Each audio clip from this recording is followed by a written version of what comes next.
Dans un instant, découvrez 20h le MAG avec comme invité Pierre Desjardins.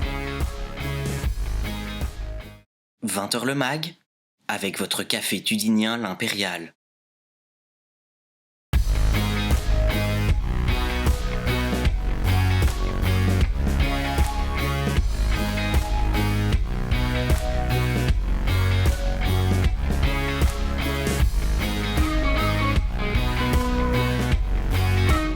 Journaliste pour l'avenir, Pierre Desjardins a marqué la ville de Thoin.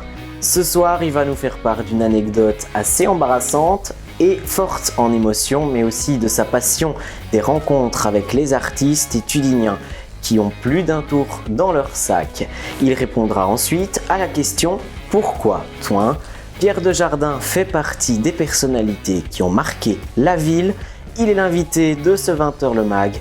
C'est une interview de Baptiste de Mars et Zoé Coureur. Pour ce tout premier 20h le MAG, nous avons rencontré Pierre Desjardins, une personnalité qui a marqué notre ville. C'est une interview exclusive enregistrée au café de l'Impérial.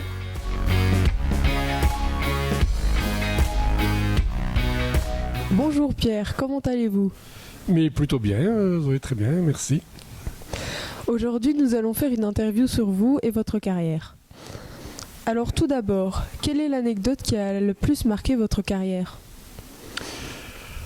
Il y en a évidemment beaucoup. Il y en a une qui m'a très très fort frappé.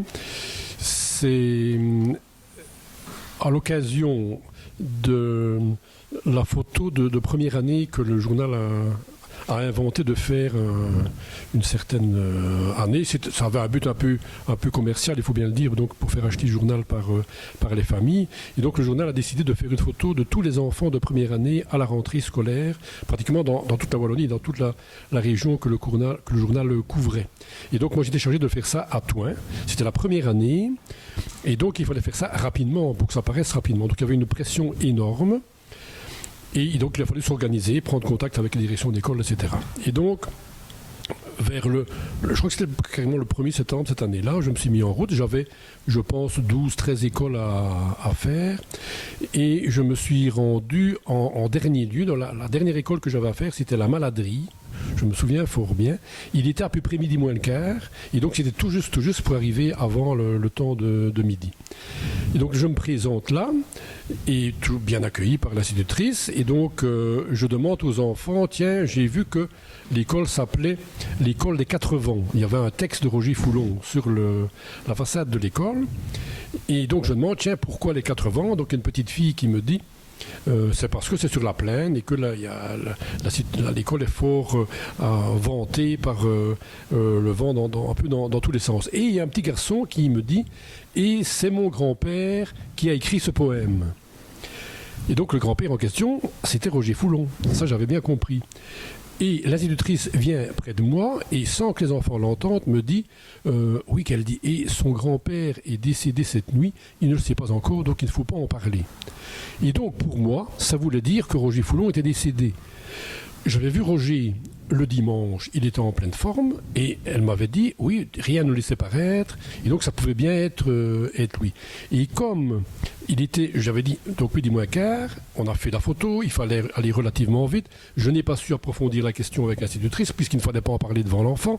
Et donc je suis parti au journal rapidement pour faire développer, retirer des photos de l'appareil. On ne pouvait pas les envoyer. Il fallait vraiment aller porter des photos à la rédaction. Et donc j'arrive là en disant, écoutez, il y a une nouvelle terrible, c'est que Roger Foulon est décédé. Et moi, ça me tenait fort à cœur parce que Roger, je l'avais un peu remplacé. C'est lui qui assurait la correspondance pour le journal. J'avais eu beaucoup de contacts avec lui et donc c'était quelqu'un presque de ma famille. Et donc je quitte la rédaction avec cette idée-là extrêmement triste et un poids très lourd sur le cœur, et je reviens vers chez moi, je ne m'arrête pas à Gauzet où j'habite, et je continue sur Thoin en me disant il faut absolument que j'aille près de la famille. Je me sentais vraiment très proche d'eux, et donc je vais où il habitait, rue du Fausto, je monte la rue, je m'attendais, comme on se fait toujours parfois des idées, à voir le volet de son bureau fermé pour en signer un peu de deuil. Je gare ma voiture et qui est-ce que je vois au pignon de sa maison, dans les graviers accroupis, en train d'arracher les mauvaises herbes, Roger bien vivant. Et donc en fait, ce qui s'était passé, c'est que c'était son autre grand-père à l'enfant qui était décédé, et pas du tout Roger. Et donc j'ai vécu cette joie de le voir vivant après avoir pensé mort, un cataclysme affectif pas possible. Je suis sorti de la voiture, je me suis avancé vers lui. Il a bien vu que quelque chose n'allait pas parce qu'il m'a dit « Qu'est-ce qui se passe ?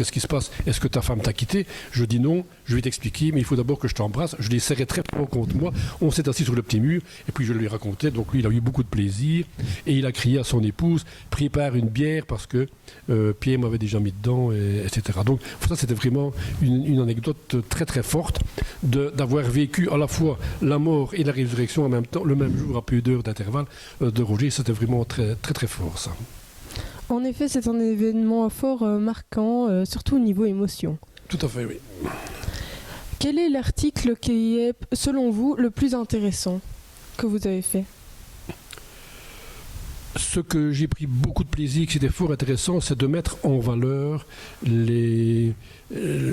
ce que les gens de la région ont pu réaliser à la fois de neuf, de belles initiatives, que ce soit sur le plan parfois artistique, parce qu'on a vraiment des artistes dans la région. On a beaucoup d'écrivains, d'auteurs, y compris chez les jeunes.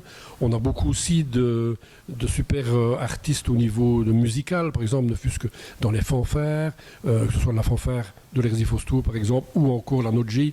Donc on a vraiment des gens qui sont très doués. Et là, c'était vraiment mon plaisir de pouvoir mettre en valeur tous ces talents de gens, et aussi à un niveau de production locale, comme des gens qui font de l'excellent fromage ou des choses comme ça. Et donc là, je ne peux pas vraiment citer de noms en particulier, parce qu'il y a toute une panoplie. Et là, c'est vraiment à la fois un rôle, je vais dire, de miroir et de mémoire que le correspondant a. Donc miroir, parce que les gens peuvent se retrouver et se revoir, et de mémoire, parce que d'une certaine façon, l'article, il reste, le papier, il reste, et il y a des gens qui m'ont dit parfois qu'ils gardaient des papiers en souvenir, et que ça alimentait un peu leur histoire de la ville, quelque part. Vous avez en effet bien marqué notre Tudini. Et pourquoi avoir choisi Thuin ? Parce que j'y habite. Donc ça, c'est aussi une caractéristique du correspondant, c'est que le correspondant, il est attaché à une entité. Donc moi, j'étais un peu attaché à l'entité de Thuin, parce que c'était là où j'habitais. J'ai aussi fait quelques remplacements, un petit peu à l'extérieur, un peu en Tudini, et j'aime bien d'employer le mot Tudini, parce que ça a une vision un petit peu plus large. Parfois, j'ai un petit peu peur que Thuin, c'est une ville avec des remparts, donc il ne faut pas non plus se limiter et se calfeutrer à l'intérieur. Il faut pouvoir avoir un peu d'ouverture. Et donc, c'est pour ça que est-ce que c'est mieux à Thuin qu'ailleurs ? Je ne saurais pas le dire. Ce qu'il y a, c'est que je m'y sens bien, je m'y sens chez moi, je m'y sens à l'aise. Et donc j'aime bien d'aller voir à l'extérieur aussi, mais j'ai toujours bien aimé d'y revenir, parce que Thuin a beaucoup d'atouts à un niveau du patrimoine, au niveau de sa nature, mais aussi surtout au niveau des gens qui l'habitent. Et là, ça, c'était vraiment le grand plaisir, c'est de rencontrer tous ces gens qui, à Thuin, ont un tas d'activités. Le correspondant, lui, il ne fait rien, il ne fait que relater, il ne fait qu'être le miroir, très humblement, de ce que les autres font. Et là, il y a matière, parce que vraiment, franchement, les gens de Thuin ont des choses à montrer, à dire, à faire, et ils réussissent pas mal de choses. En espérant que des gens comme vous continueront à rendre hommage à cette Tudini. Ah oui, ça sûrement. Et oui, j'ai des remplaçants. Et puis il y en a d'autres qui le font aussi très bien. Et oui, mais comme il y a matière, c'est pas trop difficile.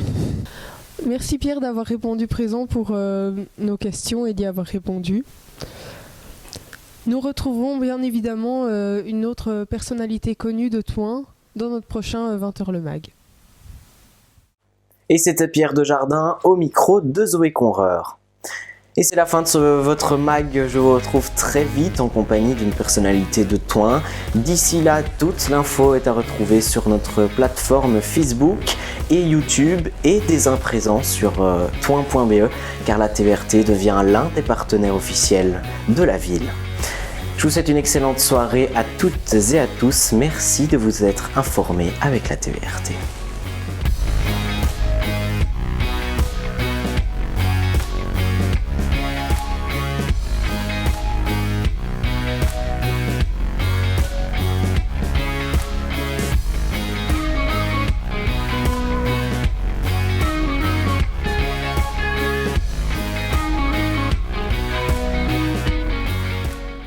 C'était 20h le mag, avec votre café tudinien l'Impérial.